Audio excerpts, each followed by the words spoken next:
District Chamber of Commerce, Rogers TV, MyFM, all candidates meeting for the 14th of September and for the election on the 19th of October.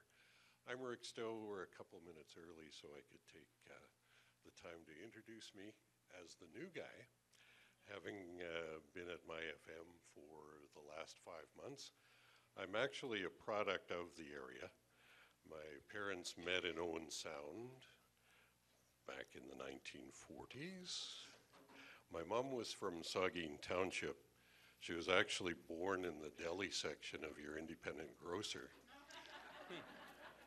which at the time was Benjamin Reinhardt's farm. And she met up with my dad in Owen Sound. I was born in Meaford. Spent a lot of my boyhood in Mildmay and in Sarnia, and vacationed in Southampton. When my dad retired from the Bank of Montreal, it was his preference to retire in Kincardine, but my mom won out and they ended up living in Southampton and Saugeen Shores until they both passed on. My mother most recently in 2013. I've worked in Goderich. They did a special tornado there for giving me 3 years to report on it. Then moved back to my hometown of Meaford for a short stint at a brand new radio station. Missed Lake Huron and was given the opportunity to come to MyFM in April and took it willingly and am enjoying my sojourn here very much.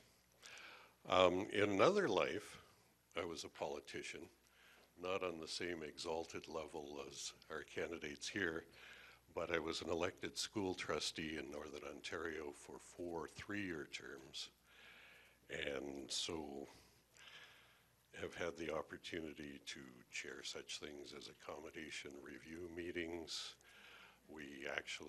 Our committee voted to keep the school open and the school board shut us down. So I've been in difficult meetings in my life, but enjoyed the sojourn with the school trustee, except for my original motive of getting on the board to influence my children's education didn't turn out as expected because I never saw them again for 12 years.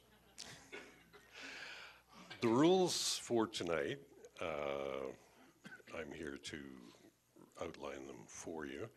It's a question and answer, not a debate, and that probably has a lot to do with me because back in high school, I was on the high school debating team until I got kicked off when we had a debate on the gold standard. And rather than do my homework on the gold standard, I just stood up and said, "All that glitters is not gold." Well, that was a very short debate. We want our meeting to be a full 2 hours and give everybody the opportunity to ask the questions that they want to pose to their candidates and hear, of course, what the candidates have to say. So here are the formal rules. The All Candidates meeting is a forum to provide residents with information to help them make a knowledgeable election decision regarding the candidate to best represent them. The meeting is a question and answer format, not a debate format. Each candidate will be given 5 minutes for opening remarks in alphabetical order by last name. Sorry, Alan. Substitutes or stand-ins for the candidates will be allowed for opening and closing remarks, but not the question period. Now, to preserve the nonpartisan atmosphere during the forum, no campaign banners, signs, or other campaign paraphernalia within the meeting space. Campaign literature is placed on designated table in the hall outside. Candidates are all here, so we don't need to go over point number 5. As moderator, I have the responsibility to conduct the meeting and interrupt proceedings to enforce the rules and the format. There are time limits for the candidates, 5 minutes for the opening speech, 2-minute maximum to answer any question, and 5 minutes allocated for closing remarks. We have a timekeeper who is keeping track of time as the candidates speak and or respond, and the timekeeper will hold up a red card signaling 15 seconds left. Now, questions can be directed to all candidates or to just one candidate. If a question is directed to one candidate, the other candidates will be given an opportunity to respond following the initial responder in a fair random order as suggested by myself. Questions from the audience won't be screened. They will be asked directly from the audience, but, and this is the microphone on the other side to ask the question. Remember though, please, to identify yourself, where you're from, and if your question is a duplicate, we stress that you'll have to come up with another angle or the question may be disallowed. Some questions will be written ahead of time. There's a table at the back to write those questions down.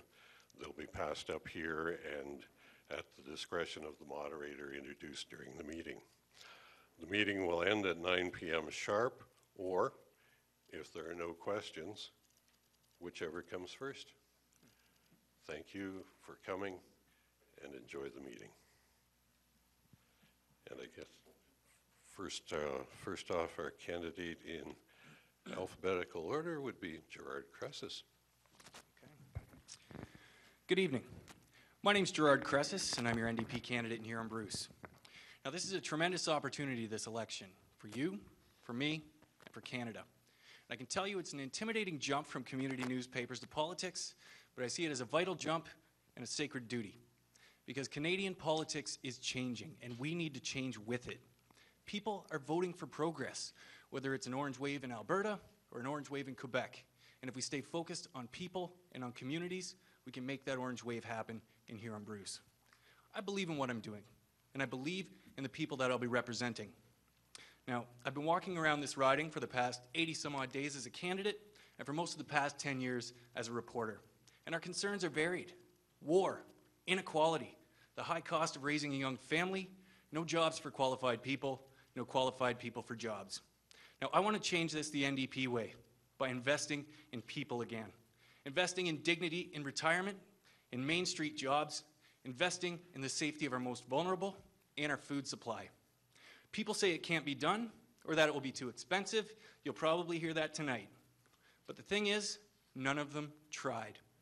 And that's what this election comes down to, is making an honest effort. Rural society's taking a beating. Young families can't break free of debt. Seniors are kept on the edge of poverty. Neighbors aren't talking to neighbors. Now, that's not the Canada I grew up in, but it's the Canada that we live in now. Something happened along the way, but it happened gradually. And the backbenchers in power could have changed it, but none of them tried. None of them tried to stop our current government from stripping protection from our water, from making democracy difficult, from selling out our manufacturing sector. They could have tried every step of the way, but they didn't. Now, the Conservative backbench has been coasting for 4 years now. 4 years of obedience and photo ops. Where's the ambition? Where's the fire to do better? I will make an honest effort, and I will accept responsibility for my choices. Now, in Huron-Bruce, in the here and now, the NDP has the best chance to defeat Harper's Conservatives.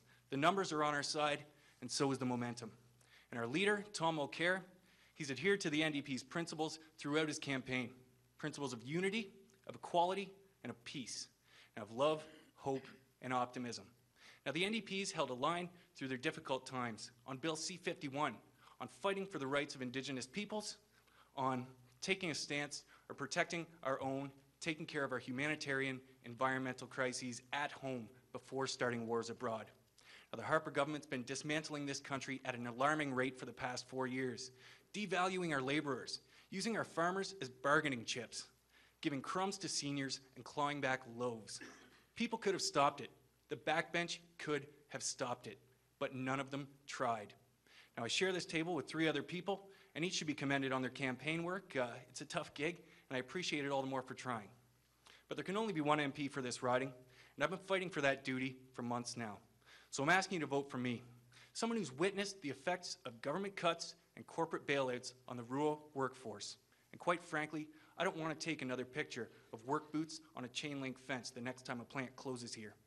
Now, running for government is a privilege, and if a person wants to remain a member of the government, they need to show some ambition. Not personal ambition for status, but a desire to leave Canada in a better place than where they started. Huron-Bruce needs a representative that's from and of Huron-Bruce, not a parachute candidate, not a fringe candidate, or one that only shows up when there's checks to be handed out. I'm not going to put my job ahead of our drinking water. I'm not going to put my job ahead of our democratic rights. And I certainly won't put my job ahead of trying to find a meaningful solution to end violence against women.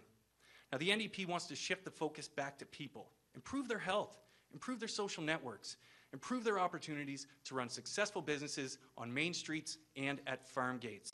Now, the NDP is a party that wants to change Canada for the better, and I believe making an effort is the most difficult, the most rewarding, and the most rewarding step.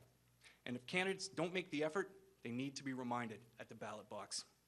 My name's Gerard Creces, and I'm your NDP candidate in Huron-Bruce. It's time we start thinking about the next generation of Canadians and the next generation of politics.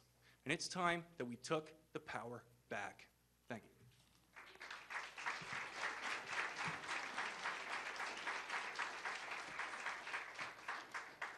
Our next remarks are from Conservative Ben Lobb. Thanks, Rick. Good evening, and thank you very much for this important debate tonight. I want to thank the Kincardine Chamber of Commerce and the community of Underwood tonight for your hospitality. Since our government was first elected in 2006, we've remained focused on what matters most to Canadians. Our top priority has been and will continue to be jobs and economic growth. We have provided substantial tax relief in every budget since 2006, and the typical family with children is now receiving tax relief and increased benefits of up to $6,600 per year. This includes cutting the GST from 7% to 5%, establishing and expanding the universal child care benefit, enacting the family tax cut, increasing the annual child care expense deduction limit, and introducing and doubling the children's fitness tax credit. Small businesses make up 98% of all companies in Canada, and our record of support for Canada's small businesses remains strong. We introduced the Small Business Job Credit, lowered employment insurance premiums, cut red tape, enhanced the Canada Small Business Financing Program to help small businesses get the loans they need to grow their business. We're building on that record by cutting the small business tax rate further to 9%. As leading job creators in Canada, small businesses are essential to Canada's overall prosperity. Exports from Canada to the world are up nearly 50% since 2009. With 1 in 5 Canadian jobs tied to export, trade is also vital to Canada's continued economic prosperity. Our government has expanded the number of countries Canada has free trade agreements from 5 to 43, equal to more than half the global marketplace. Here at home, increasing the number of trade agreements and reducing the tariffs our exporters pay is a huge benefit to our agriculture sector. Reduced tariffs on a wide variety of beans, as well as beef and pork exports, help us remain competitive on the world marketplace. Our government is also supporting communities across the country with the largest and longest infrastructure plan in Canadian history. Through the new Building Canada plan, we are making unprecedented investments to build and restore infrastructure projects in communities from coast to coast, from roads to bridges to transit systems to community centers and much more. These investments are generating economic growth and job creation while improving the quality of life in our communities. Since 2009, there's been $130 million invested in this riding of Huron-Bruce. Of note, the municipality of Kincardine receives $340,000 per year from the federal government in the form of gas tax, and that's up from $143,000 in 2008. Of note, Bruce County also receives $2 million per year, and that's up from $800,000 in 2008. We've invested locally, and the transfers are bankable, legislated, and there each and every year for planning. All along, we stuck to our plan, and this year's budget is a balanced budget. But we all know that there's still a lot of work to do. So the question on election day is, what is the best way forward? Our government's low-tax, balanced budget plan is providing real, concrete tax reform and enhanced benefits for all Canadians. It's a plan that is supported by prudent fiscal management and a commitment to hardworking Canadians buy and invest in their homes, cover the cost of childcare, save for a child's education, and prepare for retirement. And it's a plan that's working. Taxes are lower, benefits are higher. We have accomplished these things because of the choices we've made. Our plan is rooted in a solid fiscal foundation of prudent spending, balanced budgets, and low public debt. Only Conservatives can be counted on to create jobs and growth. Only Conservatives can be counted on to make our streets and communities safer. Only Conservatives can be counted on to defend and promote Canadian values on the world stage. And Conservatives balance the budget. It's truly been an honor to represent the riding of Huron-Bruce in Ottawa since 2008. Thank you for the opportunity tonight. For a strong voice in Ottawa with proven results in Huron-Bruce on October 19th, I ask you to vote Ben Lobb, vote Conservative. Thank you.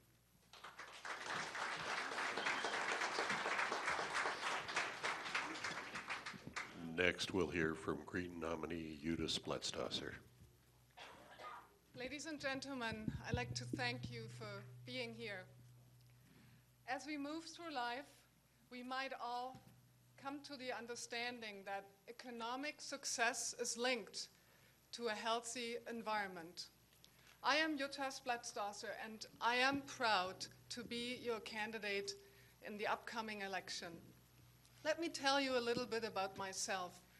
I'm born and raised in Germany, and as a young adult, I decided to settle in this wonderful part of the world. My experience varies with high education and work on our farm. I also served on many boards and committees. The seed to serve as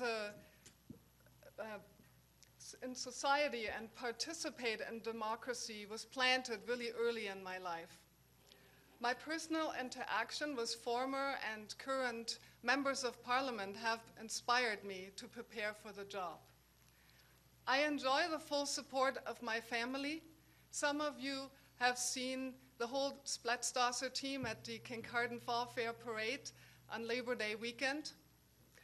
My husband Ralph and I are married for 21 years, and we have 4 children aged 9 to 12. In the past, I stood up for many important issues, and I will continue to do so. I am not an opportunist. The safety and well-being of my community is my priority. Have you watched the Maclean's All Leaders debate? Or who saw Elizabeth May, our leader, on Friday in the interview with Peter Mansbridge?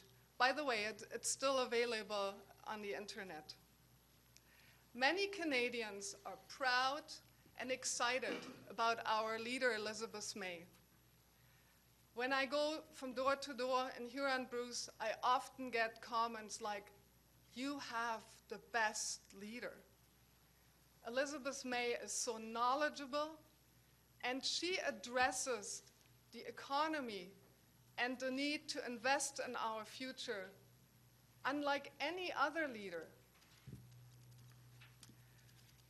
in a respectful manner. And I would like to let you know that I share the same principles and have the same values. I'm actually part of a team that introduced the most comprehensive and accessible policy book. Vision Green 2015 is for all Canadians. The Green Party is a national party that takes a stand on all major issues in life. Taking political action to enable a sustainable, local economy and thriving small businesses and innovative opportunity for our young people is fundamental for Huron-Bruce. We also can reduce carbon emission and poverty by adopting a national program, the Carbon Fee and Dividend.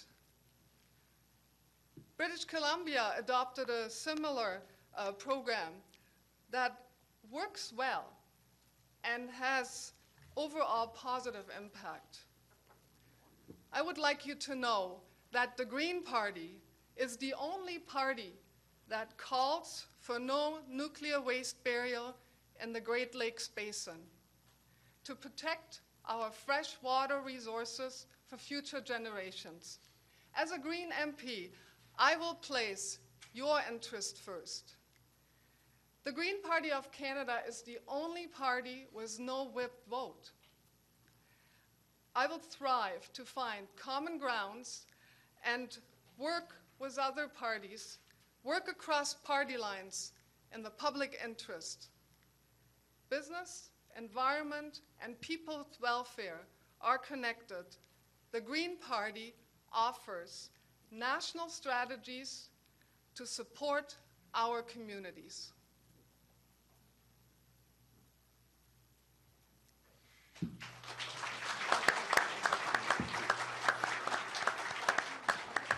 And now, Liberal candidate Allan Thompson. Hello, good evening. Thanks to the Chamber for hosting this event. Thank you to everyone for coming. It's very, very important in our democracy that we can all take part in events like this. I want to thank my opponents for agreeing to take part as well. I think we'll be seeing a lot of each other in the next few weeks. In preparing for this, which is my first debate, I made a choice that I wasn't going to prepare a text or a speech, and I wasn't going to bring party talking points. I thought I would just try to speak from the heart, so we'll see how that goes. My name is Allan Thompson. I was born and raised about 10 miles from here on a farm, a little village called Glamis. My mom, Eleanor Thompson's here tonight. My dad, Ron, passed away a few years ago. It's very, very nice to be here in the Bruce Township Hall. I've been here many, many times over the years. My parents' 50th wedding anniversary was here. We've had family occasions. I think we'll all be a little disappointed if we leave here tonight without roast beef and a slice of pie, but that's the nature of the game. I was born and raised here, like a lot of people of my generation. After I finished my schooling, which began 100 yards away at Bruce Township Central Public School, like a lot of my generation, I had to go away to study, pursue my career. And my career took me elsewhere. I worked for 17 years with the Toronto Star, most of that time as a Parliament Hill correspondent for the Star in Ottawa. I've also taught journalism at Carleton University. For the last year to 18 months, I've been on a leave, and I've decided to make this big jump into politics, to come back home, and to seek to be the representative of the people of Huron-Bruce, and to put myself forward as someone who I think could be a strong, energetic voice for the people of Huron-Bruce. I've been campaigning for close to 18 months now, and everywhere I go on this campaign, I try to talk about three sort of central themes. I talk about integrity, fairness, and the need for a strong rural voice in a riding like Huron-Bruce. Integrity. You hear this everywhere you go in a riding like Huron-Bruce. You hear it on the doorsteps. It is the single most common thing that people raise. They have lost faith in their politicians.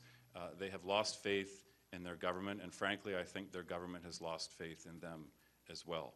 People are sick and tired of Stephen Harper's style of government, of the cynicism and the secrecy, the negative American-style attack ads. I've come to the personal conclusion this is just not the Canadian way, and I think it's something that people very much oppose and that they would like to see change. They're looking for integrity to be restored to the Canadian political process. And that's about having a political party and a leader who sets out a very positive and hopeful vision for this country. It's about having candidates who say who they are, what they would like to do, instead of taking jabs at their opponents. I find that's what people in a riding like Huron-Bruce respect. It's what they expect from their candidates. Fairness. The Liberal Party has put forward a policy platform, another announcement today, where the core common principle is fairness. You also hear this on the doorsteps. You hear people saying, this is not our Canada. This is not the way it used to be. The gap that is growing between the rich and poor in this country is very significant. So on policy, when we're making decisions about how to spend the taxpayer's dollar, how to govern this country, fairness has to be our guiding principle. We need to look for ways perhaps to ask the wealthier in Canada, those who have done well, to spend a little bit more to help those who need it. We need to return to a Canada where we focus on helping others before we try to help ourselves. And you can see that in a proposal for cutting taxes for the middle class, a Canada Child benefit that the Liberal Party has put forward, which gives more money to people in lower tax brackets who need it. This riding also needs a strong rural voice. Everyone in this room lives on a farm, a country road, or in a small town. We share that in Huron-Bruce. We need a strong rural voice. Let's give Canada a fresh start. Thank you, Allan. Thank you, everyone. Now it's time for the audience to ask their questions. And again, the audience microphone is on the far side of the room. If people would line up single file, remember to state your name, where you're from, and what your question is. And please try not to duplicate. Hi, I'm Stan Franklin. Before I retired, I was the site manager of the nuclear plant here, nuclear site. I was checking the federal debt today. It's $1.2 trillion. Works out to, depending on how you calculate, about $40,000 for every one of us, and it'll be more for our children. Now, the Liberal Party, as part of its platform, is to spend more than comes in. I'd like to know if Allan supports that approach. Yes, thanks for the question, and very much so. It's a really important one. People want to know that their government has a plan, and a plan that is in their best interests. What the Liberal Party has proposed, for example, is an infrastructure program that would invest $125 billion in Canada, in communities like ours. Count the number of bridges that you drive over on your way home this evening, and think about who's going to take care of that infrastructure. A program like this would invest $20 billion in the coming years on social infrastructure, affordable housing, seniors' residences, affordable childcare spaces, those things that we need to make our society grow and prosper. At a time of relative prosperity and low interest rates, it's a wise decision to invest in Canada. It's not a time for austerity. It is a time to invest in growth for our economy. Does any other candidate wish to respond to the question? Sure. Gerard. Take a stab here. I think what it boils down to, again, is effort. Because it's easy to say, you know what, we're going to run consecutive deficit, deficit, deficit. But to me, that's not trying to balance a budget. It's just giving up before you even start. That's my 2 cents. Okay. Ben? Thanks, Rick. And I think What we're hearing from the Liberal Party is they're trying to do stimulus funding in a time of a stable economy. This isn't 2008, this isn't 2007 when we were in the worst economic downturn since the 30s. Our economy is doing quite well. We just had numbers today that showed a surplus from last year's budget. We're not in a period of austerity. We're in a period of investment. And we've just come through one of the greatest and largest single infrastructure initiatives in the history of this country, and we're starting to see those results. When I hear deficits from the Liberal Party, it reminds me of the province, and it reminds me of Dalton McGuinty and Kathleen Wynne and getting into structural deficits. We don't need that. We don't want that. We've made investments. We've balanced the budget. We've been able to maintain transfers to the province and cut taxes. That's what you do when you're dealing with the people's money, their tax dollars. And Jutta. Thank you, Mr. Franklin, for bringing up this question. I truly believe that we should not spend more than we have available. But the Green Party just announced their budget as well, so I invite everybody to have a look at it. And things should be different. We should stop paying subsidies to the fossil fuel industry. This is money that can be used. And so it is, I don't want to give you a long answer, but my short answer is we need to spend in our means. That's how we run good businesses. Thank you.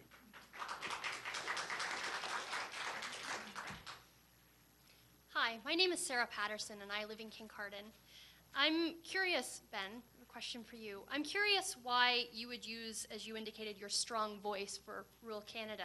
I'm curious why you would use that vote to make it harder for young people, for homeless people, for disenfranchised folks to vote, and why you would make it more difficult for Elections Canada to explain to people how to vote.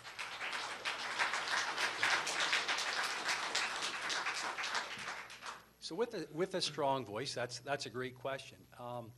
When you look at the issues facing Huron-Bruce, past and present, and potentially in the future, take a look at one opportunity here: the gun registry. The gun registry was a huge election issue a number of years ago, and through the changes through the leadership of the NDP and in the Liberal Party, you're no longer welcome in their caucuses if you do not want a gun registry. Okay, so when you're talking about a strong voice, right from the start, you're limiting the ability of your rural candidate or your rural member of parliament even to have a voice on something as basic as a gun registry.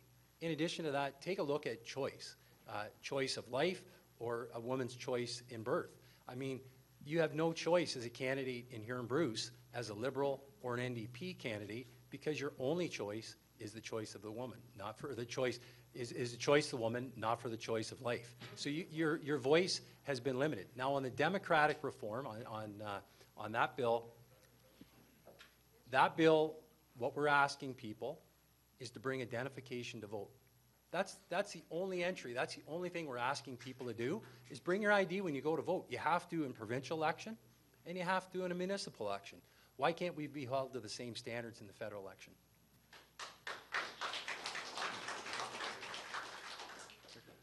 Allan Thompson wishes to respond. Yeah, just to reply, I mean, I think most observers agree that the Fair Elections Act was the most misnamed bill in history. Its purpose was to gerrymander the process, to suppress votes, as Sarah pointed out, and to create a situation where we would have the longest and most expensive election in history because the party in power thought it would be to their advantage and they could spend all the other parties into the grave. I don't think that's how you run fair elections. I think that was the intent of that bill, and I guess we'll see how it turns out.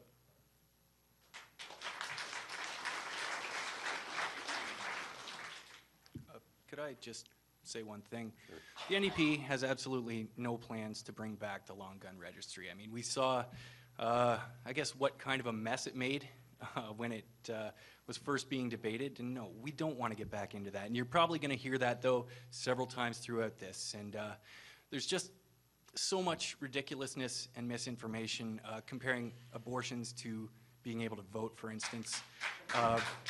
Just clean your ears, folks, and, you know, pay Gerard, I attention think beyond you're this. straying off topic a bit. What? Yeah. Yeah. Exactly.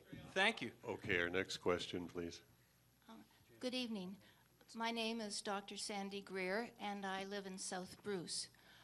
I attended every single day of 2 public hearings about the proposed Deep Geologic Repository for low and intermediate radioactive waste next to Lake Huron. I would like each of the candidates to please give your position on whether this proposed nuclear waste repository should receive a license. And I also would like you to provide insight about where you received your information and did your research to come to your position. Thank you. Who wants to take the first stab at the question? I don't mind. Could I just get a little bit of it repeated? So where the research was, where... Well, I would like to know whether each of you took responsibility to go beyond only listening to the Ontario Power Generation or the Canadian Nuclear Safety Commission in terms of the information that they publicize, and whether you did any independent research from other sources, such as concerned citizens who have done extensive research on this project.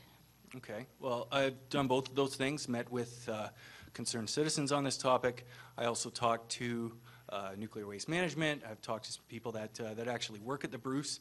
And I guess what it comes down to, and this is another very divisive issue, it comes down to communities.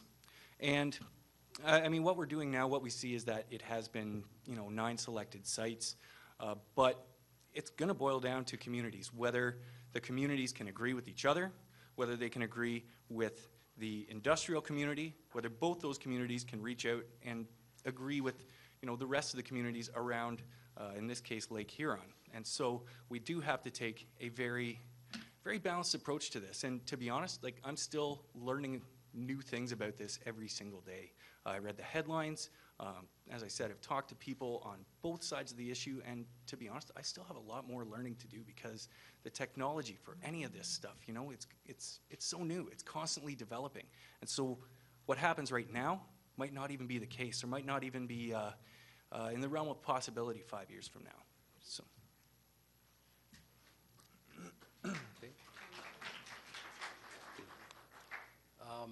This was one of the very first meetings I had after getting elected in 2008, and the process had been long ongoing before I was elected. And so the low and intermediate waste is what stream you're talking about.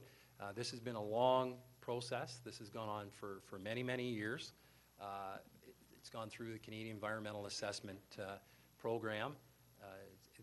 The world's best experts have studied and examined this. I've met with countless groups and individuals and citizens in the riding, both for it and against it, and it's been over a number of years. I've toured the Western Waste Facility site to see it firsthand, and I'm satisfied with the work that the scientists and the professionals have done, the openness and transparency, the way the public meetings were held, and the panel's report came back, a massive report, and I think it proved quite clearly that it will be safe if OPG decides to move forward, and the minister of whoever it will be at that time approves it. And I would certainly support them if they ask me after the election what I've already told them once what my opinion was, and I'll tell them again if they care to know after the election. Thank you.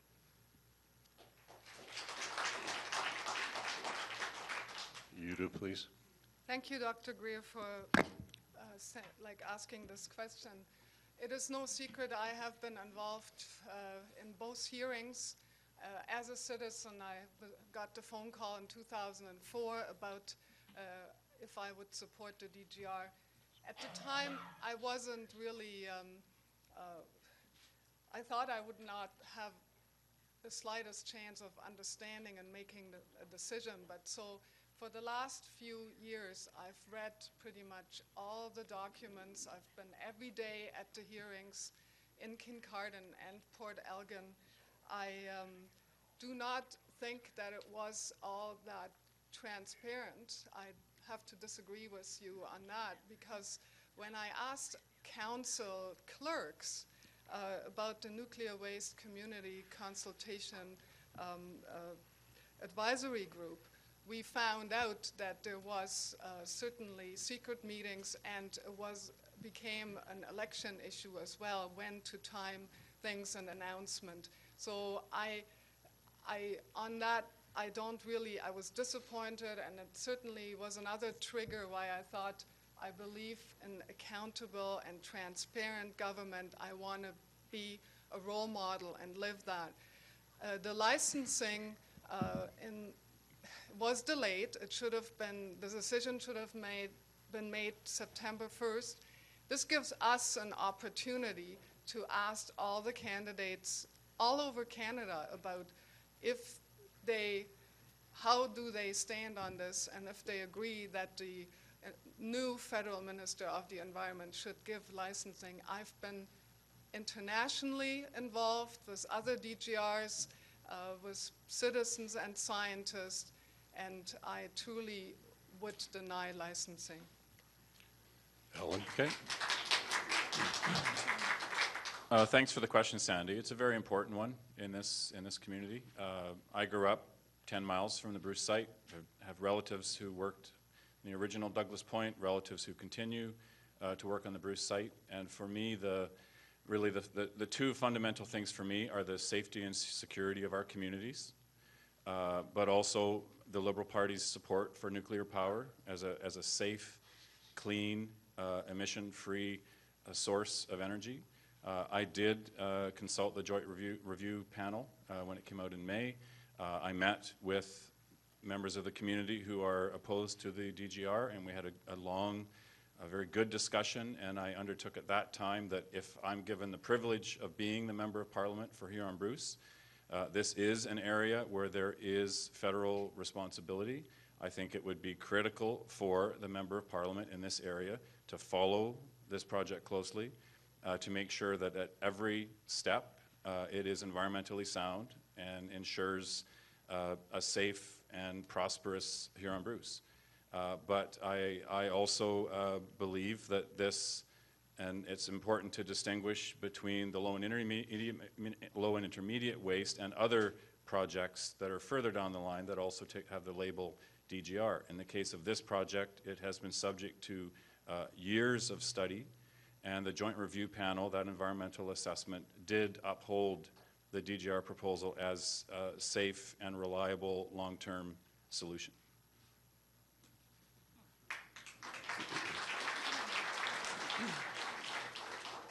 Sandy, if you have a follow-up, I'll ask you to go to the end of the line before you ask it, please. Okay, thank you. Thanks.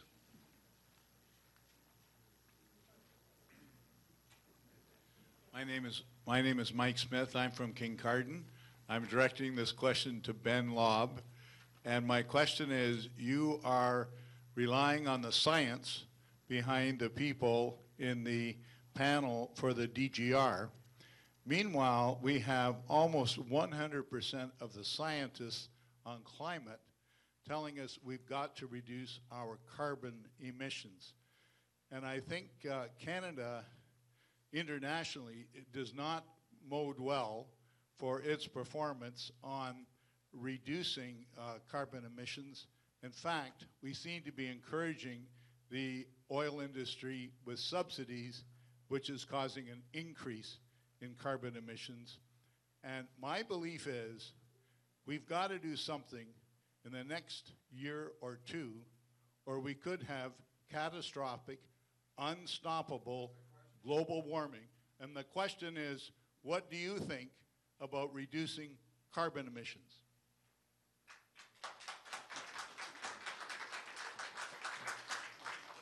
Well, first of all, I think our carbon emissions are very low considering when you look at it at a world stage, we're about 2%.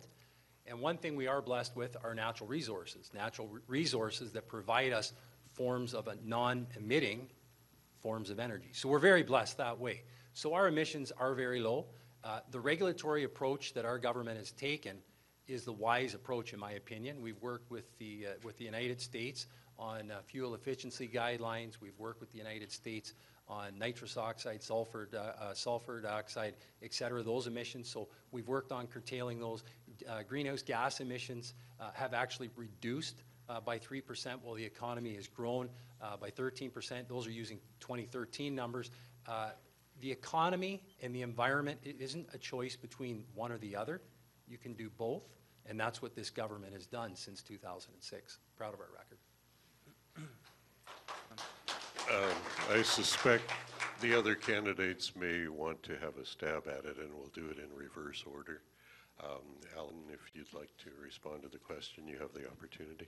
Yeah, I'm quite proud of the fact that one of the first major announcements that Liberal leader Justin Trudeau made on this campaign was to support Canada's environment, to look at really meaningful ways of reducing climate change, carbon footprint, how to promote green energy, how to promote green technology, how to employ young Canadians in jobs that support a green infrastructure. This is top of mind for the Liberal Party. I think it's something very important for us to pursue, especially for future generations. And we do that by paying attention to science and evidence-based decision-making, which has not been a hallmark of the Stephen Harper government. Jutta, please. I think we have no real targets, greenhouse gas emission.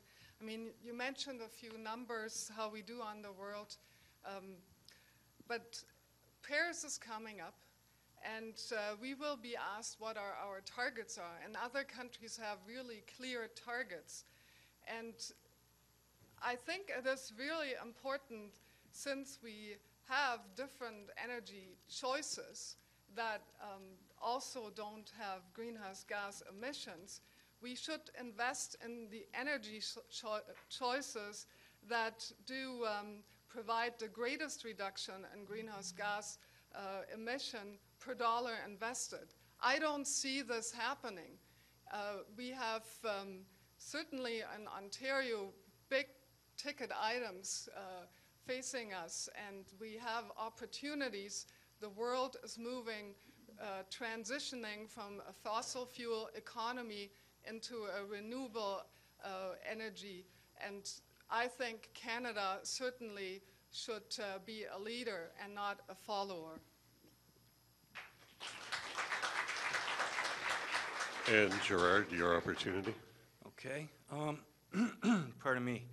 I guess if climate change and industry can coexist, my question will be, why are environmentalists and why are scientists being treated like terrorists? And the thing is, wholesaling, that's what we're doing. We're shipping these things out of this country wholesale. And the greenest way to reduce our carbon footprint while still allowing us to pursue an energy-based economy is create processing jobs at home.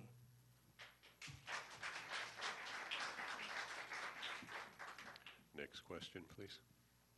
My name is Joan Leaning. I am from and live in Kincardine. I have a quick question. A yes or no is fine. Would you, if elected, reduce the age for starting the old age security from 67 to 65? I can jump in.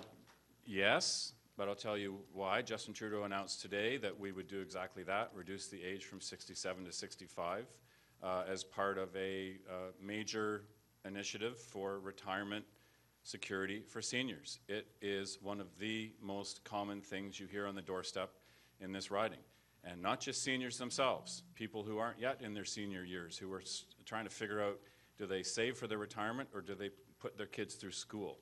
So this is a struggle that faces just about everyone of our generation. And the Liberal Party is going to invest $3.1 billion to help low-income seniors, people who are on the GIS, the Guaranteed Income Supplement, would increase by 10%, 900 and some dollars per year for those people. So a major investment for Canada's seniors.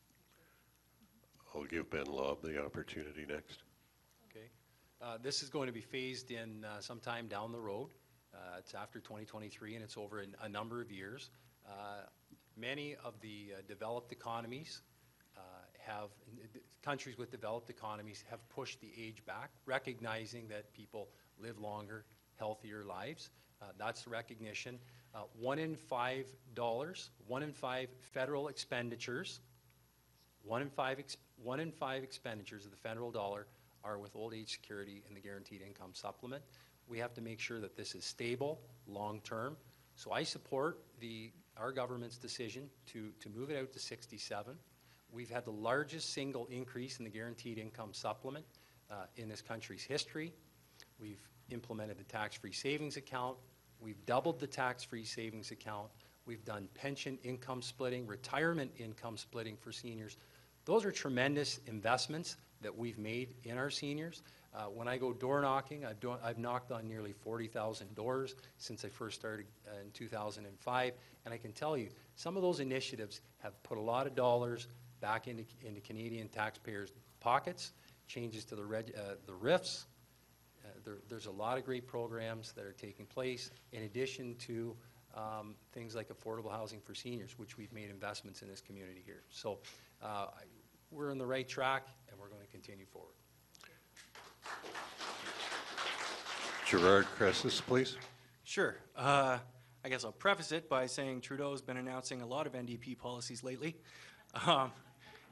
Secondly, the thing is right now, well, in an answer, yes. Thank you. But, well, not even a but right now, seniors' pensions are basically, they've been working their whole lives, right? Most of them probably started straight out of high school. So you retire at 65, you want to, well, you expect your due. You've been paying into it your whole life. And meanwhile, and I realize I'm running for government, but I could get this job for 6 years, and I would have a pension that has tripled the regular pension of a senior, and that's a disgrace. Jutta, please. So the short answer, yes, I would support you. And it is probably interesting to hear that the Green Party also believes in the guaranteed livable income, which would be very beneficial for some of our seniors. 20,000 guaranteed income with no taxation, and also the National Farmer Care System. So the seniors are very important to the Green Party, and I would love to talk more about it. Thank you. Thank you all. Okay. We have one question from the audience before we return to the mics, and since it also relates to seniors, I will pose it now. It's from Luann Robertson, and it's addressed to Allan Thompson. I am a retiree pensioner. Can you advise if you and Mr. Trudeau are going to stop pension income splitting for seniors? Yeah, thanks for that. There's been so much confusion over this. Mr. Trudeau has said again and again and again, the Liberal government never proposed eliminating pension splitting and will not eliminate pension splitting. People have formed this idea from a Conservative Party attack ad that was produced by an American firm and was played over and over and over again, subsidized by your tax dollars. So the Liberal government will not touch pension splitting for seniors. I hope that's clear enough. And if any of the other candidates wish to respond to the question or provide their party's position on pension income splitting for seniors. The Green Party of Canada's position is to not stop pension income splitting. That's clear. Thank you. The problem that Justin ran into was when he made his family... Well, when Justin made his announcement in Gatineau on his family tax cut, his family tax plan, what he said was he was going to eliminate income splitting for families. And with his proposal, he had a $2 to $3 billion gap. This was before he admitted that he was going to run a massive deficit. And so the question came from the media, came from opposition members, came from our government. How are you going to make up the difference? And at the time, he was unable to give the answer. So that's where that got started, and we'll see what happens. But in addition to the previous question, almost 400,000 seniors, because of some of the initiatives that we've taken, no longer pay taxes. We've raised the levels to take seniors that are at the lower end of income, so they're not paying tax. And again, I mentioned before as well with the guaranteed income supplement. That was the largest increase in decades. And so we're trying to provide some support for those seniors who are unable to build up a nest egg during their retirement years so they can live in dignity. The other thing I will say is amongst the developed world, developed economies, our seniors fare better than most. So we're proud of our seniors. They've laid the groundwork for us that are up here on the stage today, and we thank them for what they've done for our country. Okay. Gerard. Well, okay, but saying your seniors have better than most, saying like, okay, you got a bologna sandwich, but it could have been just bread, you know, it means nothing. We have no plans to cancel income splitting for seniors. And the fact is we still have 200,000 seniors living in poverty right now. And that's why the NDP wants to boost GIS to actually bring those 200,000 seniors out of poverty. Because you could talk about nest eggs, but the fact is that 710 Canadians don't have a workplace pension. And so what's going to happen? Our precarious labor situation right now, we have no good jobs, or the jobs that we have are very precarious, or they're temporary. And so where's your pension going to come from? You know, we actually have to take charge of people, start building the country up from people again. And we actually have to make sure that seniors don't have to fear retirement and that they don't have to retire in poverty. Okay, before we proceed to our next microphone question, just a point to members of the audience. If you don't particularly like the way a candidate responds to a question, or if you think the candidate is being disrespectful, I think it's important, though, that the audience show the utmost respect, because we are here to hear what the candidates have to say. And our next question, please. Hello, my name's Paul Gallivan. I live in Kincardine. I have a question for Mr. Lobb. Now, you mentioned even tonight talking about the long gun registry and how you were, I believe you co-chaired the bill or to have that removed, but that's good. But the president of Canada's National Firearms Association described Bill C-51 as the long gun registry on steroids, and you supported this. Why is it if it's wrong to treat gun owners as criminals, as you've described, why is it okay to treat all Canadians as criminals, spy on us, take away charter rights, and all this without a warrant?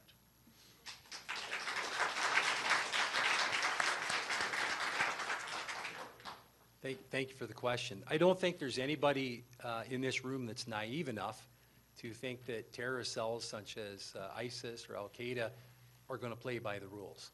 Okay, they're not law-abiding citizens. They'll use any means possible to achieve their objective, which is terrorism. Terrorism in this country, terrorism around the world.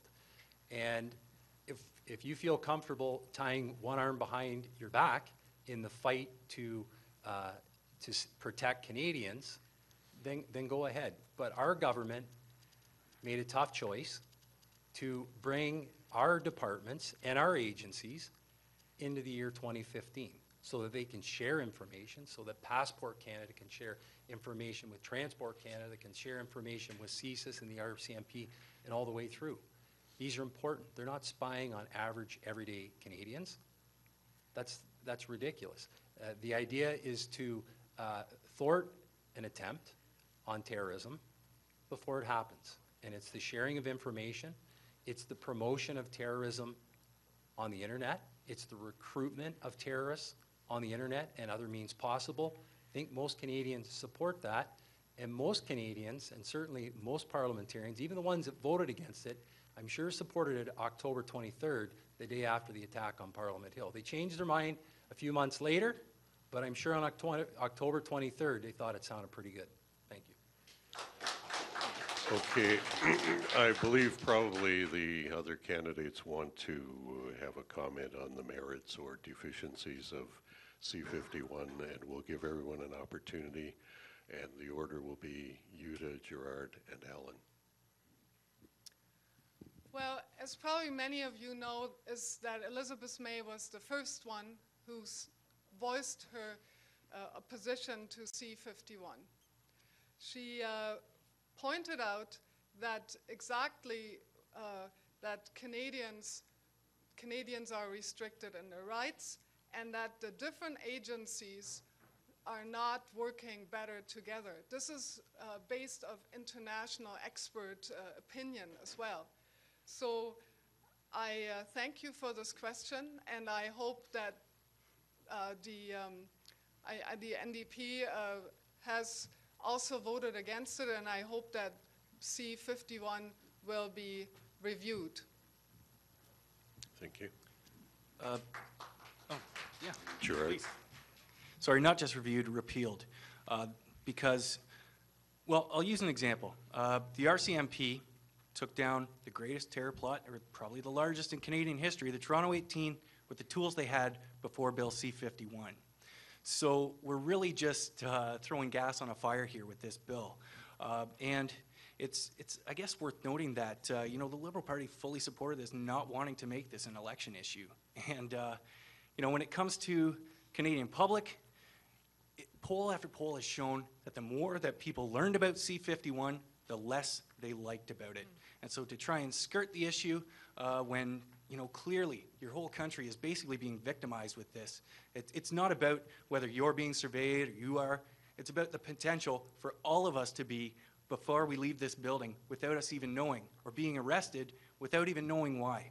So the ramifications are huge for this, and it's not, yeah, it was completely unnecessary. We already had all the tools we need to combat terrorism, and on October 23rd, we had 2 murders in Canada, and that was justification for war. We have 1,200 missing and murdered Indigenous women, and they're not doing a damn thing.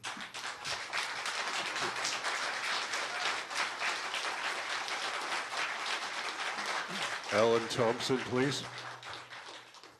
I think on C-51, Justin Trudeau made a very difficult decision as a leader of a political party and supported a controversial bill, but made very, very clear there are measures that can be supported to protect Canadians, but only if those measures have the kind of oversight, parliamentary oversight that is required. And the Liberal Party put forward the most detailed, specific amendments to that bill to create a parliamentary oversight mechanism as exists in the United States, in Europe, in France, in Britain, and other allies.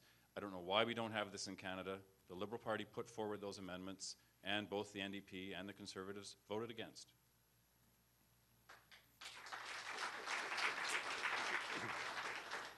And our next microphone question, please, sir. My name is James Mintz. I'm actually from Central Huron. I may not be able to attend the meeting down there, so I decided to come here. Well, just before I ask my question, however, I wanted to address the moderator. Yes. Sir, I've been a teacher for more than 40 years. I found in the classroom I had to give respect to gain respect. My question has to do...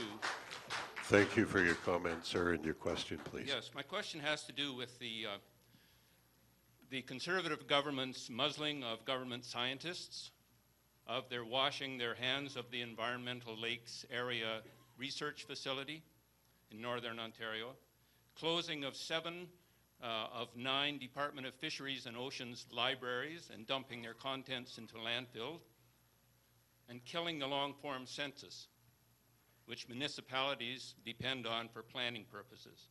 I would like to ask each candidate what they see as the role of science in establishing government policy? And I'll start with Mr. Lobb, please.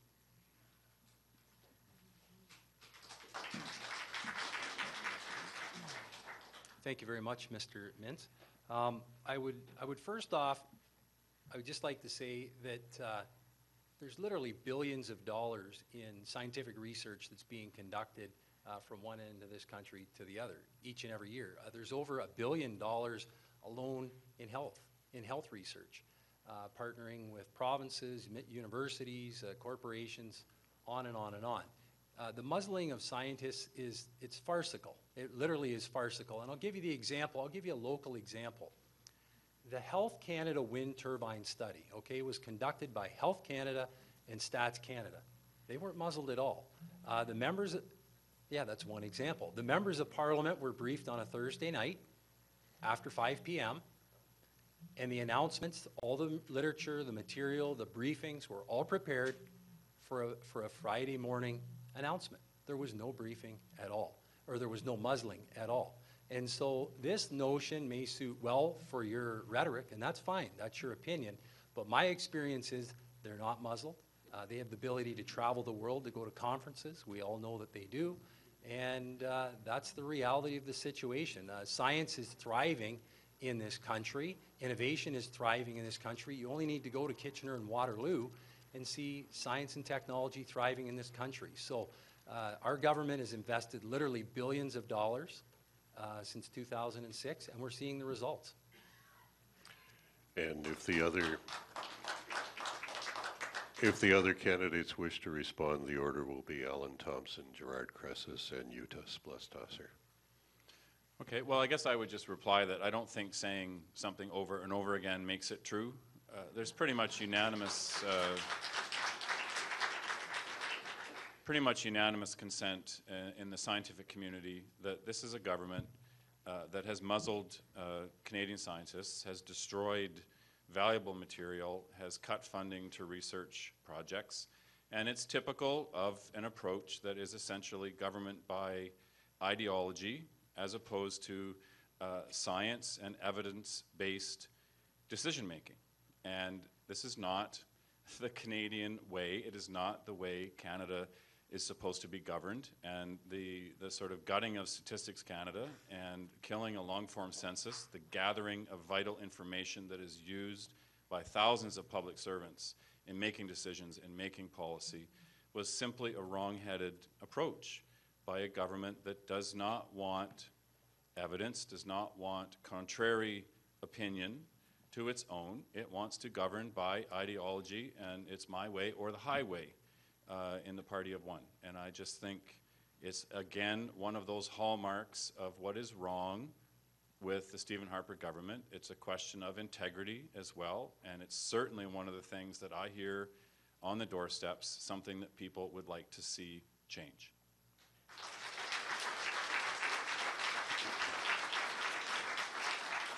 Gerard, please.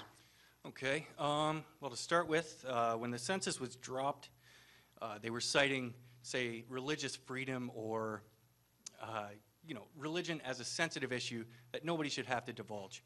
And you listen to Stephen Harper, and at almost every single rally, you'll probably hear the words Islam, you'll probably hear the words Muslim, you'll probably hear the word radical, extremist, for a move that was supposed to take away religious persecution. This government has done nothing but alienate people of a certain faith and lump them all in with terrorists. And they do that repeatedly at every single event. So for that as a reason to get rid of the census does not hold water at all. And the ice caps are not holding water at all anymore because we are seeing just an attack on climate science. We have seen this. And we are seeing this with the CRA audits of environmental charities. We're seeing this in the CRA audits of Aboriginal groups. We're seeing all the difficulties that certain bands are having just trying to protect their land from pipelines, from natural gas expansion.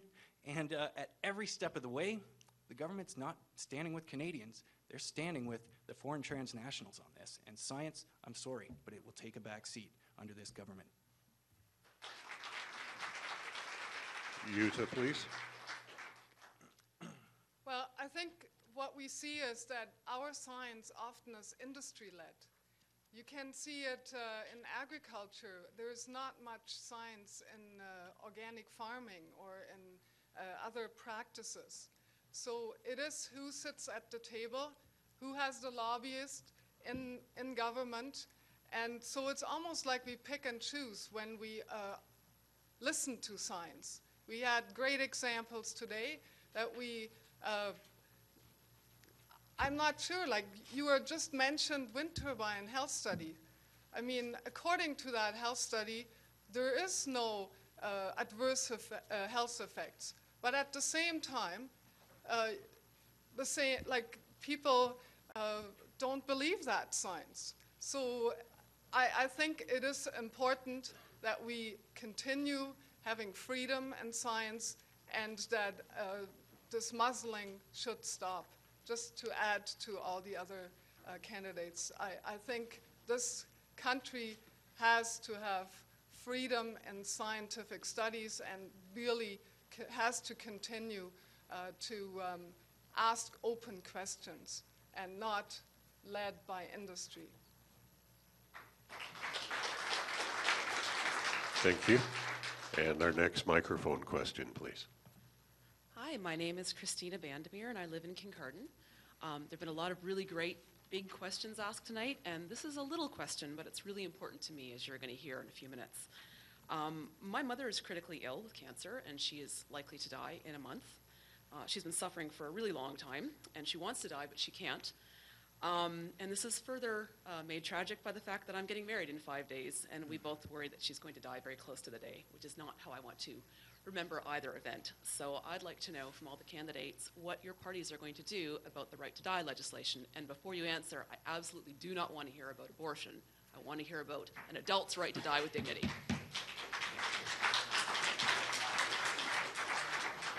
And I'm marrying long gun registry guy back there. I think we'll give Allan the chance to respond first, followed by Jutta, Ben, and Gerard. Okay, first, Christina, just sorry for the position that you're in.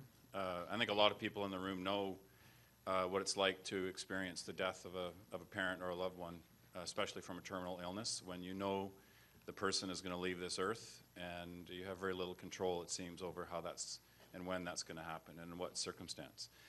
The Supreme Court has made very clear that the law as it stands now does not respect the Charter of Rights, that there is a right to death with dignity, and it's up to us as would-be legislators, those who will be making the laws of the land in Canada, to make the kind of tough decision to help us figure out a way to deal with this very, very difficult personal issue in a progressive way and in a way that respects the rights of those who are involved. And nothing brings this home to you more than when you speak with someone who is in this situation. And I was door knocking in a town in Huron-Bruce, and the woman I was speaking with in a subsidized apartment, and she's in a wheelchair, she has MS, and I ask, as I ask with everyone I meet, you know, what are the issues for you? What's on your mind? What do you want to hear from me? And she said, I would like to hear about your position on death with dignity. And it hits you in your gut because you realize for her, she wasn't just curious about this issue. This matters to her intensely. She wants to be able to have this choice. And I agree with you. I think it is a choice that is a right. And as legislators, we need to confront that and figure out a way to do this in a respectful way.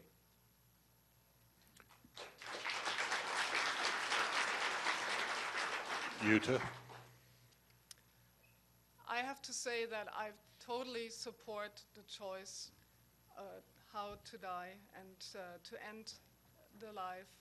I certainly don't know how it is for myself, but I really, as a citizen, think that the government should not take that choice away, and we should work on it, how we implement the right law, because it is something that I think we should give people the opportunity. Thank you, Christina. And I'm thinking of you. Ben Lobb, please. This might be the only question of the evening where all four candidates are pretty well along the same lines. This is a very difficult topic. Each individual and each family likely see it just a little bit different. The Supreme Court has made a decision on this. Whoever forms government after the election on the 19th, this will be one of their issues and priorities that they will need to deal with. There is a time limit, a time period that a framework will need to be put together. Legislation will need to be crafted, and there will be a vote put towards in the House of Commons. It is a very serious issue. Doctors, I've talked to doctors in our communities, and doctors are concerned about this. They take a Hippocratic oath to keep people alive and to keep them going. And with the Medical Association and the college, they want to have their voice heard as well. And it is very significant. It's very powerful. The other thing that we need to recognize here is that with palliative care, there are not very many palliative care beds in our communities. And that's really maybe a failure of the province for not recognizing this sooner and making the investments where it need be. But that's another determining factor. If someone does choose to die with dignity, it does make it very difficult. There's also other things to consider that I've dealt with for years in my office. One is the caregiver, okay? The caregiver. We, just in the budget, have extended a caregiver's leave for 6 months now. That's very important for the person that is providing care. In addition to that, the Canada Pension Disability. We don't think people should have to lose their home if one falls ill and the other has to leave work or spend all their savings for care. And so these are all very significant issues that will need to be dealt with sensitively, and it will be coming in due course after the election. And Gerard. Okay. Well, I guess I like to think of it as planned passing. As a hospice volunteer, I have, sat at people's bedsides just playing music for them. Well, they may or may not have been able to hear me. And I guess the commonality to it is everybody had, or everybody that I visited anyways, had a DNR order, do not resuscitate. So we can talk about the Hippocratic Oath, but people are ready to go. And the thing is, and you may not feel it personally, but you have to appreciate it on a human level.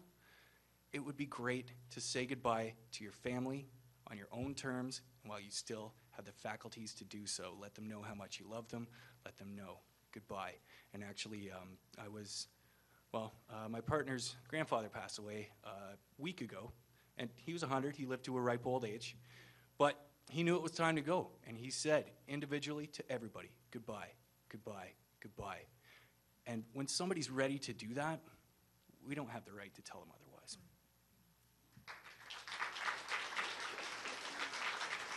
And the next question from the microphone, sir, please. Good evening, Glenn Sutton from Kincardine. My question for all four candidates is this. Do you support nuclear power, and would you support the allocation of funds for research and development into nuclear fuel reprocessing, bearing in mind that there is a proposal at Pickering in 2020 to form PARC, the Pickering Advanced Recycling Center? Also, Generation 3 and 4 reactors coming on stream burn more uranium, produce less spent fuel, and we could, with the proper research and technology and development, come up with a nuclear energy source that would, basically the friendly atom would become a true green energy source. So would you allocate funds at the Natural Resources Committee to do further research and development on nuclear fuel waste reprocessing? Thank you. And sir, is that for all candidates?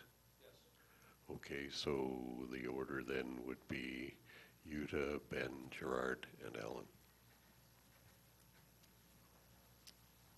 Well, that was... I'd just like to add one other thing. And would you consider the Bruce Energy Center or the former Bruce Heavy Water Plant site as a location for doing that research and development? Thank you. Wow, do you want to keep us all night here with that question? so, I mean, this is a very filled question, obviously. And so as I understood the essence is, first you ask if I support nuclear power. And I can say that I truly state that I believe that nuclear power has a lot of costs that haven't been accounted for in the past.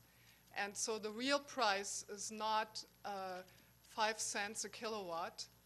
It's an average, and so there's a lot of misunderstanding. So the Green Party itself, it's no secret, stands on transitioning out of nuclear power towards more affordable, real, clean, non-emission energy sources.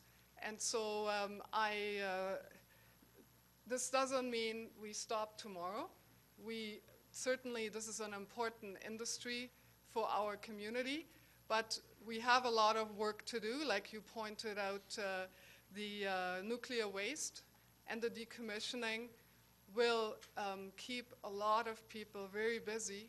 And where that research is gonna be, I'm not sure, but we have to, and that's a real problem on the nuclear waste reprocessing. I've asked a question to the Canadian Nuclear Safety Commission.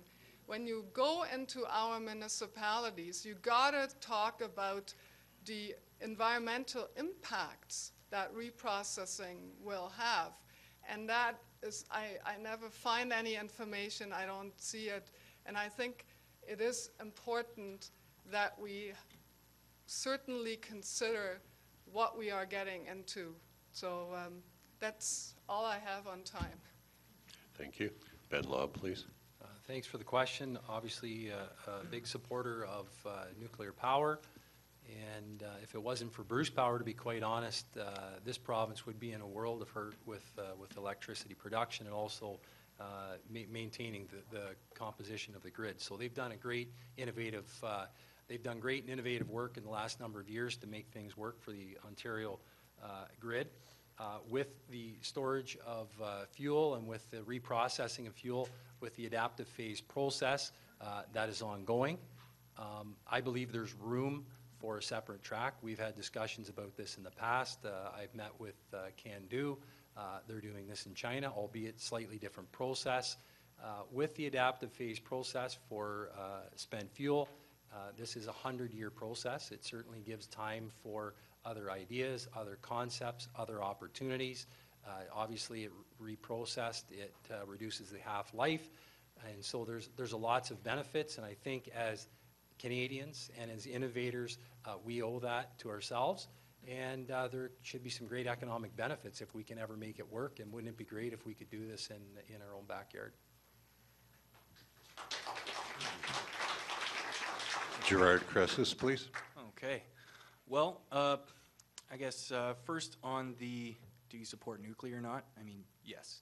It's the largest single employer in this, in this riding and this county as well.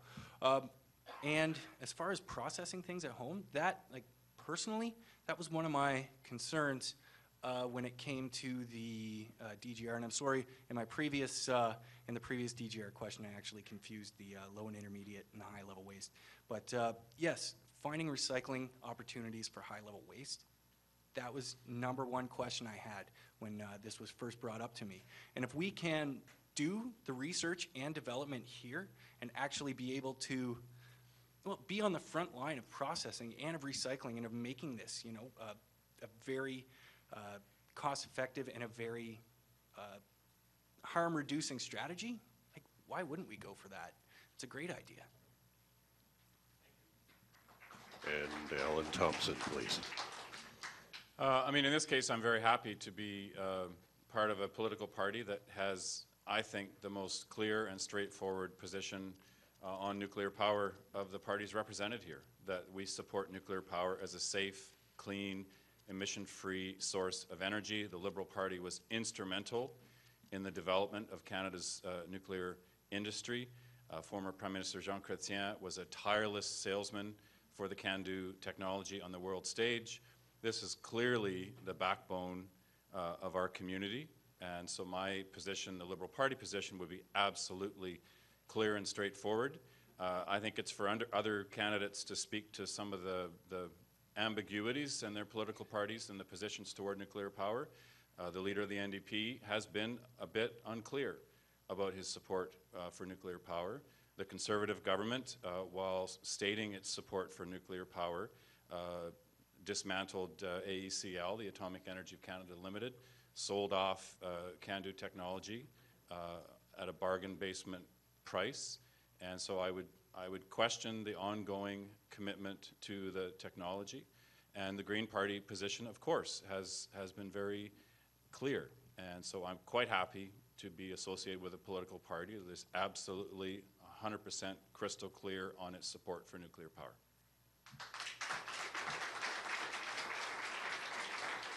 Okay, given our time allocation, we have probably time for 2 and maybe 3 questions from the microphone in order to allow the candidates to have their 5-minute closing remarks. So our next question, please, ma'am.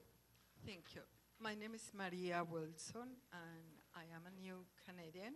I live in Southampton. And one of the issues that I see when I first became a Canadian citizen in the year 2000, it was really quite a big responsibility because Canada had such a great reputation in the world as one of the best countries that I could ever imagine. And little by little, I have seen this deteriorate to levels that I could never imagine I was going to be seeing in Canada. One of the issues is refugees, for example. I work in Ottawa for an immigration organization, and we were fighting then to keep all the services and benefits for refugees that all of a sudden new government comes and all of them are gone. I live in Ottawa as well when the Vietnamese immigrants came, the refugees, and I live personally the positive influence that they brought to the city of Ottawa and the windfall of economic opportunities that such community brought. From being a peace loving country, all of a sudden we are engaged in war. We are in the war of terror. Ma'am, thank you for your sensitivity, but if you could get directly to the question. The other issue, I see poverty in communities as rich as this one, and it is our Aboriginal communities. I volunteer in the Breakfast Club, and I see poverty. Poverty in this community, I see our Aboriginal communities ignore or, so what I would like to ask the candidates is, what your position be regarding the bringing our communities, Aboriginal communities, to the level of equal to society, to Canadian society, and also equality with women, daycare facilities and all of that. Thank you. Thank you. And we'll give Ben, Allan, Gerard, and Jutta the opportunity to respond. Okay, thanks very much. I mean, there's a lot of questions and thoughts in there, a lot of different topics, from refugees to First Nations to on and on and on. So it's kind of tough to put it all in 2 minutes where you think, but I'll focus on your first thought, which was on immigration and refugees. There is no more generous country than Canada on a per capita basis for both immigration and refugees.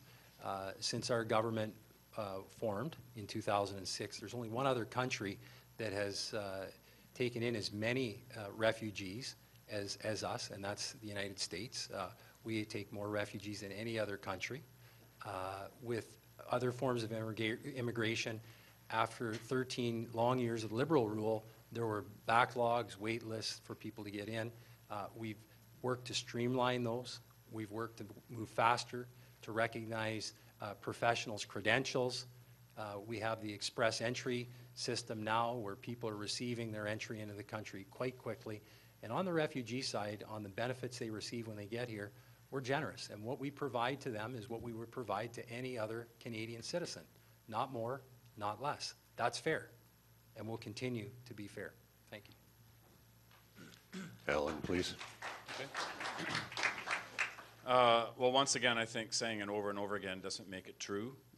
Canada has slipped on its approach to refugees. We are no longer the most generous country in the world, and there are so many different ways of doing the math on this issue. But on the Syrian refugees, some of the neighbors of Syria are hosting hundreds of thousands of refugees. And what's a refugee? What's a displaced person?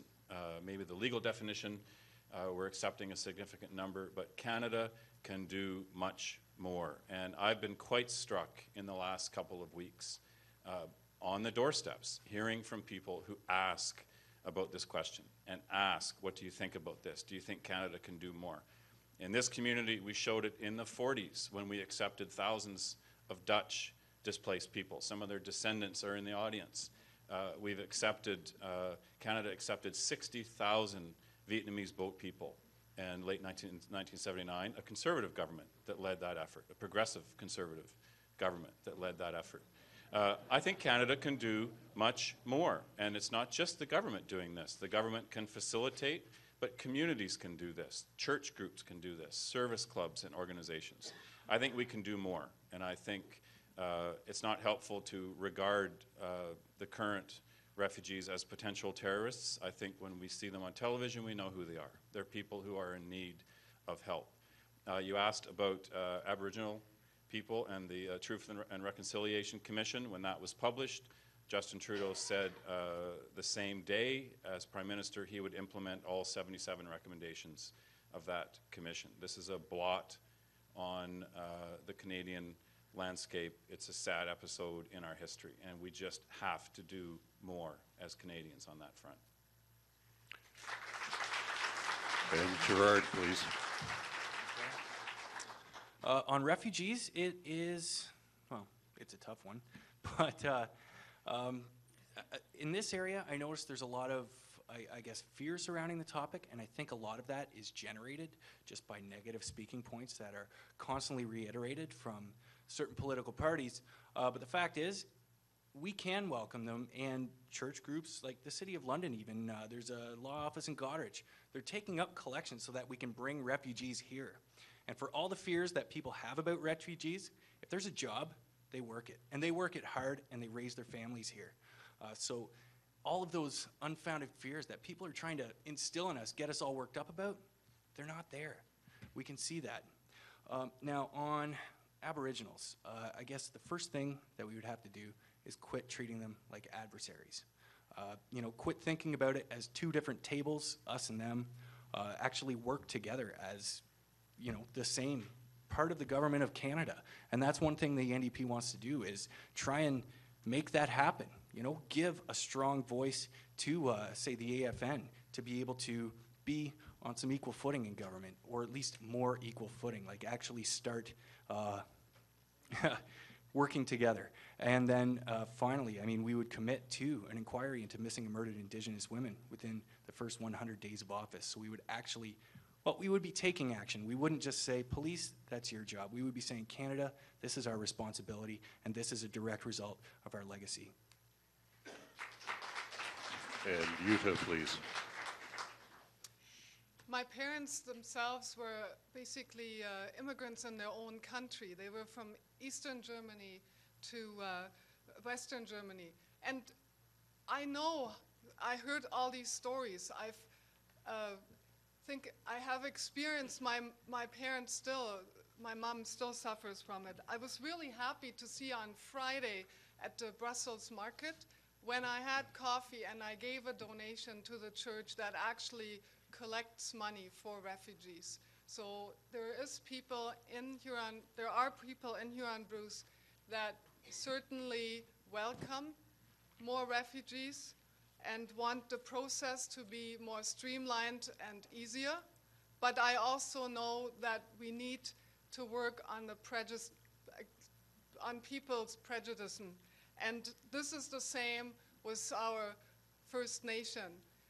Aboriginal Truth and Reconciliation process, I think it's just a beginning, that we have to be truly open and admit the mistakes that our country has done, and we have to move forward.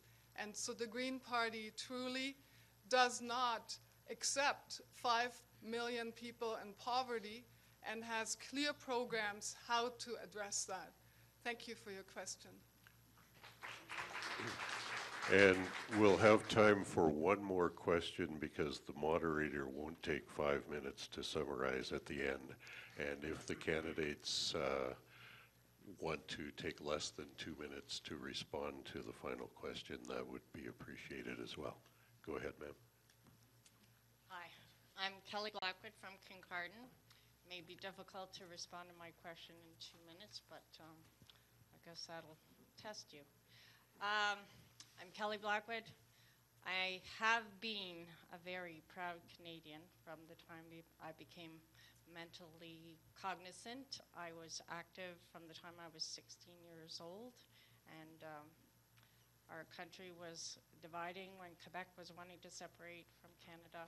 Anyway, point is, I've been politically active and proud, a proud Canadian for most of my adult life, for sure. My last proud moment was when Jean Chrétien made the announcement that we were not going to join the U.S. in the war in Iraq. I have not had a proud Canadian moment since. And I believe that's because the actions of our current government do not reflect what I believe to be Canadian values. I'm very interested in hearing in 2 minutes from each of you what Canadian values are to you, or what are your key Canadian values? Thanks for your question, Kelly. Gerard, Allan, Jutta, and Ben. Now, if we're talking in terms of military and foreign policy, I would tell you that Canada needs peacekeepers again. It doesn't necessarily need more soldiers, because we should be getting back to that humanitarian effort. Canada went from first for supplying peacekeepers to something like, it's abysmal. We are dozens and dozens down the list. And that just doesn't bode well, and I appreciate what you're saying. And the NDP, we don't want to be in this. We could be using our military to help with the refugee crisis, to be able to bring some refugees to Canada, give them a new chance, and actually lead by example about what Canadian life is, just by taking an interest in our communities. And that is, I guess, the main Canadian value that I see, is the community value, because we're already doing this at the community level. We're taking care of one another. We're making sure all our needs are met. When there's government shortfalls, people roll up their sleeves and they get the work done. And that's really what we should be doing, and that's one of the things I'm all about. Allan Thompson.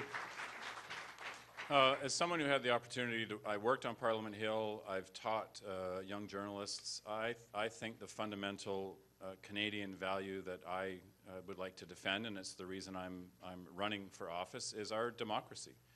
And like you, and like a lot of other people, I am quite concerned about what has been happening to our democratic institutions in the last decade. And I find we've lost the sort of respectful political process that we had. We have lost many of the elements of political debate, decision-making, the back and forth of deciding which direction to go in, and we have certainly lost the important role that an individual member of Parliament, whether they're on the back bench or the front bench, the role that that person is allowed to play in our Parliament. And this has not happened by accident. That role has been significantly diminished. I don't lay all blame at the feet of Stephen Harper. It might surprise you to hear. Justin Trudeau surprised Peter Mansbridge the other night by saying he thinks this may have began with his father, and too much centralization in the office of the Prime Minister. It's continued with other governments. It has reached its absolute final state, I think, under Prime Minister Stephen Harper. And that has driven me to change careers and seek to run for political office to try and protect the pillars of our democracy and make a case that we can do this differently. We can actually have members of Parliament who play a significant role in Ottawa as a voice for their community. And Jutta, please. On that note, I stand for true democracy. So every vote should count. I hope that the Liberal candidate will support proportional representation, because we lose confidence in this country. If we continue like that, there is no reason for our young people to go to the ballot box. I hear this over and over again. Tell me why I should go and vote. The government does we had 1 million green votes in 2008. We should have had, with a proportional representation, 10 MPs, and I guarantee you we would have a better government, because it is everywhere you are. If you have more perspectives, more ideas, more people coming together, then you make better decisions. And so you asked, my personal value is freedom. I came to this country because I thought there is resources, Canada has the future, and there is freedom to build a great family. And Ben Lobb. I can't argue with freedom. I was thinking about a caring and compassionate country, one where we all want to make sure that everybody has the same chance as us, that we don't leave anyone behind. And I think those are some of our core values. I think each candidate up here brings their thoughts, and I can't really disagree with any of them. But what I will say, though, is if you look at the investments that our government's made over the last decade in our military, and our military, not for combat, but our military for carrying out humanitarian aid. And you need to look no further than what happened in Haiti. And the Canadian military, because of the investments we've made in our equipment, were able to get on site. We were able to represent Canada quite effectively and play an active part. We didn't have to hitch a ride with the Russians. We didn't have to thumb a ride with the United States. We did it on our own because we've made those investments. And that's important. With right now, with the over 1 million refugees in Syria and Iraq, we're providing humanitarian aid. We were providing humanitarian aid long before this was a headline story in the news a couple weeks ago. We've been doing this for a long time. We maintain our commitments to over 11,000 Syrian refugees now, another 10,000 Syrian refugees who've been persecuted because of their religion. That's the kind of country Canada is, and that's the kind of country I want to live in. I would also like to mention, though, about democracy, and we talked about the ability of a member's free vote or the right of a free vote, etc. Well, there's a gentleman in this crowd here tonight who was a member of Parliament in this riding for 15 years, in the 90s and the early 2000s, and he advocated, as a Liberal member of Parliament, for his right as a free vote and the ability to free vote as a member of the Liberal caucus. So this is not just an issue or a comment about a current government. It's a commentary about a long-standing issue that has gone on for decades. And that's why initiatives like Michael Chong's private member's bill on democratic reform, I was one of the very first people to support it, because I believe in democracy, but a caring and compassionate country. It's time for our closing remarks, and the closing remarks will be done in reverse order from the introductory remarks. So first will be Allan Thompson, followed by Jutta Splettstoesser, Ben Lobb, and Gerard Creces. Thank you. And again, thanks to everyone for coming this evening. As I said, I decided to try and do this differently without prepared notes and talking points. So if I run out of time, it's because I didn't do this very well.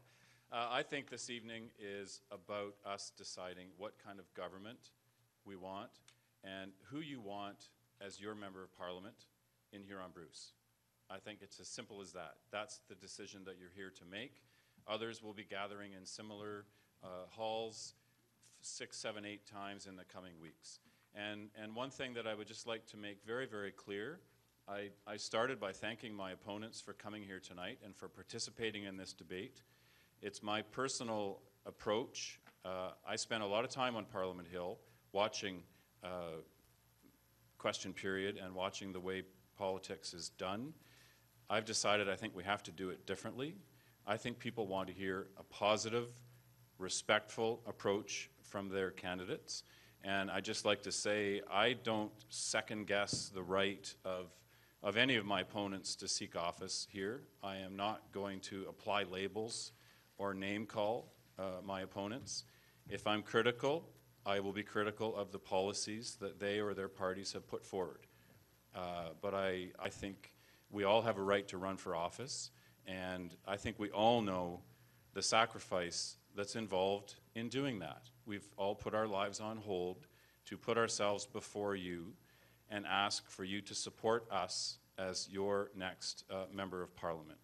And in my case, I just want to stress, I was born and raised in this area. Huron-Bruce, and Bruce County particularly, is the place that shaped me. Like others of my generation, I pursued my career and my schooling, and I have made a very important decision to come back to my home in Huron-Bruce and to seek office and to ask you to give me the privilege of being your Member of Parliament and your voice in Ottawa.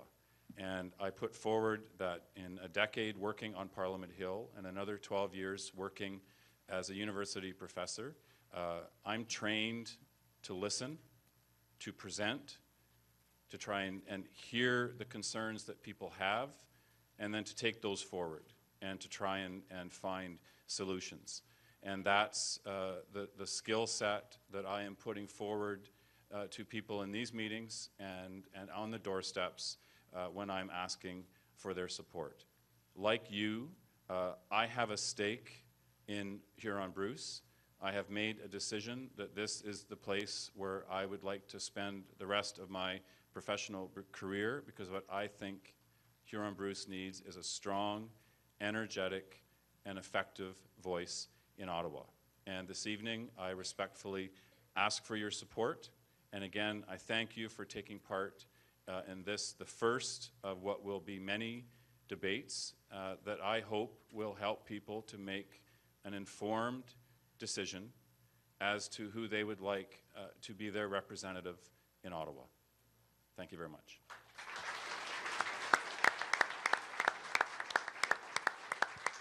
Jutta Splettstoesser, please.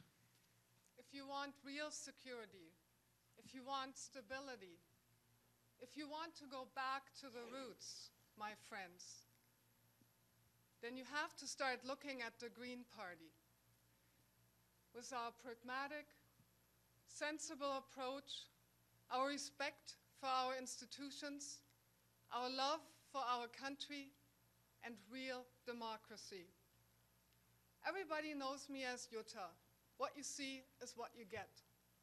I am committed to work on your behalf, collaborate, and work as hard as I can. I believe, like Petra Kelly, the founder of the Green Party, that if we don't do the impossible, we might face the unthinkable. It is my deep desire to prove that good ideas and a positive vision and a lot of hard work will always beat the status quo. At this point, I would like to thank my generous supporters and all the volunteers that gave their time and funds in an effort for a prosperous Canada, for all of us. I'm here as a candidate to be your representative in Ottawa by applying my skill set to the best of my ability. If I don't have the answer, I promise I will get the answer to all of us. On October 19th, remember that your ballot is all about choices. You elect a Green candidate and you win power beyond your wildest expectations. Vote for a Canada that works together. Vote with your heart and head. Vote for me. Vote green.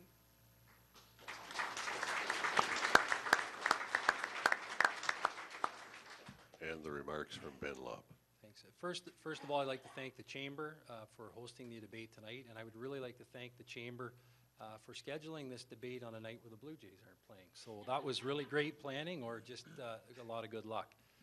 One thing I want to agree with Allan is we met in Teeswater last year at the fair, and I went over to Allan and I shook his hand, and we had a good conversation. And the one thing I pointed out to Allan is we can differ on political parties, we can differ on politics, and that's natural. But I said the one thing that I don't do, and I haven't done for 10 years, at least the best of my knowledge, is do personal attacks, okay, on our candidates here. And I think tonight, more or less, we've had a great debate. We've had a very high level of debate. That's one other thing I've heard about the debates in Huron-Bruce through the years, is we have really good candidates and really good debates. So I hope that you felt it was a high level of debate and got something out of it and was worthwhile for your evening. Over the last 9 years, our government has weathered the economic instability with a plan of low taxes, a balanced budget, economic growth, and benefits provided directly to families. We are making record investments in infrastructure and supporting growth in the manufacturing sector. As a result of our actions, the typical family with children is now receiving tax relief and increased benefits of up to $6,600 per year. Since the depth of the recession, 1.3 million net new jobs have been created. These are overwhelmingly full-time, private sector jobs in high-wage industries. While the global economy remains uncertain and unstable, we must remain on track and continue with our government's low-tax, balanced budget plan for the economy. The Liberals and MDP would make different choices. The Liberals are campaigning on running long-term deficits and have unequivocally promised to run multi-billion-dollar deficits for the next 3 years and potentially beyond. Now is not the time for inexperienced leadership that will lead to economic decline and higher taxes on all Canadians, including a job-killing payroll tax.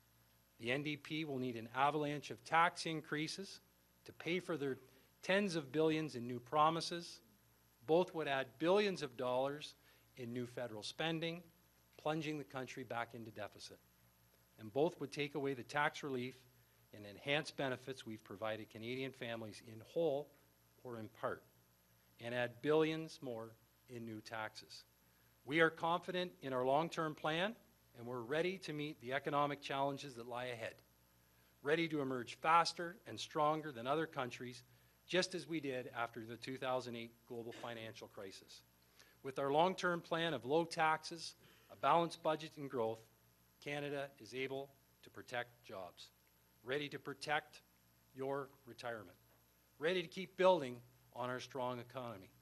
Ladies and gentlemen, only our Conservative government can be trusted to keep the budget balanced and keep taxes low and benefits protected for all Canadians. On October 19th, I ask for you to vote for a strong voice in Ottawa, proven results in Huron-Bruce. Vote Ben Lobb, vote Conservative. Thank you.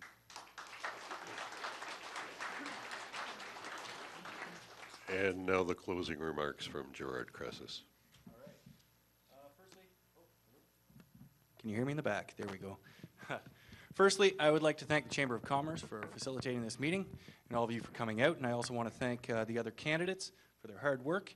And in closing, I want to stress the importance of community, because each of us in this room has taken a direct role in bettering our communities, whether helping raise money for hospital equipment, donating to the food drive to make sure nobody goes hungry, or chipping in on a new playground for a school or for a park. Now, I think Ottawa should start following the example of our rural towns, hamlets, and farms, because when the community needs help, the community pitches in. We don't take sides, we don't argue about who started it, we open our hearts, we open our wallets, and we get things done. Now, Huron-Bruce needs a candidate that's willing to bring those rural values of care, of charity, of strength and determination up to the national level. And I meant what I said earlier. Ambition to improve Canada is crucial to this election, and the NDP wants to make a difference from the people up. Now, if you're a strategic voter or an ABC voter, the NDP is the best place to put your vote this year. We have the best chance to replace Stephen Harper nationally and locally. We placed second in Huron-Bruce in 2011. Nobody thought that could be done. Second at almost every single polling station in this riding, and nobody thought that could be done. We've built on the success of our past campaigns, on the dedication of our volunteers, and on the selfless people who had put their names forth on ballots past. We are strong, and we are growing in numbers every single day, and there is always room for more. Because people want change, and we have to end this culture of entitlement that is dominating Ottawa. We have to cut the fraudsters, the deceivers, we have to cut the wasters of money. Because the reality is, if you and I were in that situation, we would be in jail by now. So why is this okay in Ottawa? Now, Harper won his first election on the back of the Liberal sponsorship scandal. He promised openness and accountability, and instead, his own caucus has raised the bar on malignancy and mediocrity. Meanwhile, Canada waits for the answers that it deserves. But there's hope, and there is optimism. We have a chance to end the entitlement. We have a chance to remove crooked senators. We have a chance to provide national daycare, which both previous governments have played with and then promptly forgot. We have a chance to do something to help our Aboriginal population, to clean up our environment, and to bring jobs back to Huron-Bruce.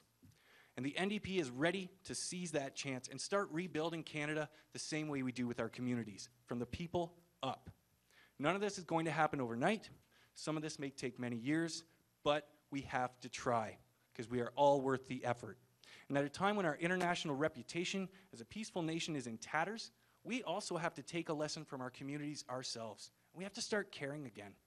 Better neighbors, a better country, and a better great-great-grandchildren. This country has alternated between red and blue for almost 150 years. Now, both parties will mock our ideas of progress while borrowing heavily from our playbook, whether reducing small business taxes or finally coming around to electoral reform. But the saying in journalism is, let's go to the source. So let's cut out the middleman this election, and let's go to the source. To all those good Conservatives who Harper ignored, to all those good Liberals concerned about vote splitting or uncertain leadership, to all those Greens who want their votes to count in the next election, join with me and vote NDP this year. On October 19th, I ask you to cast a ballot for change, I ask you to cast a ballot for progress, and I humbly ask that you cast a ballot for me, because I will never quit trying. Thank you.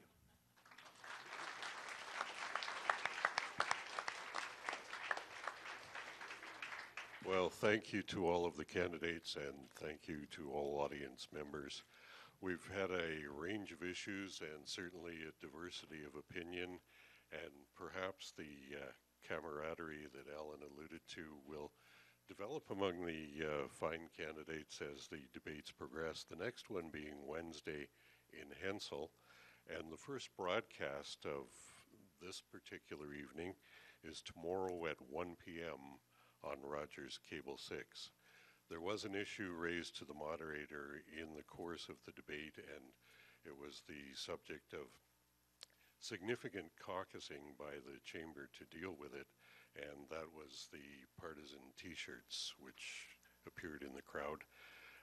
And the chamber has given me this note: we did not consider the fashion statements. The chamber apologizes for not being as diligent or explaining properly the paraphernalia definition, and they will work on revising it in the future. If a candidate with a partisan shirt or other paraphernalia had approached the microphone, they would have not been allowed to pose the question, because that would be unfair advertising. So thank you for your indulgence in that, and that's the explanation to the point that was raised and submitted to us at the back earlier. It wasn't being ignored.